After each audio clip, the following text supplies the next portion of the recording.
তুমি তো এটাই চেয়েছিলে, তাই না? আমি যেন তোমাকে আর কিছু না বলি, তোমাকে আর কখনো কল বা মেসেজ না দেই, এবার থেকে আর কিছু।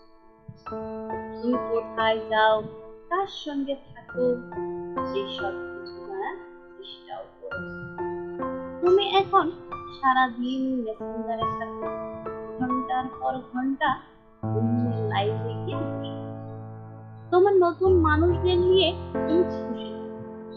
সত্যি বলছি, আমি আর কোনোদিন কিচ্ছু বলবো না, কারণ তুমি যেটাকে জেদ ভেবেছো সেইটাই ছিল তোমার। যেটা তোমার কাছে বিরক্ত ছিল সেটা ছিল আমার ভালোবাসা। তোমার নতুন মানুষ তোমাকে অনেক কিছু দেবে, কিন্তু আমার এমন নিঃস্বার্থতা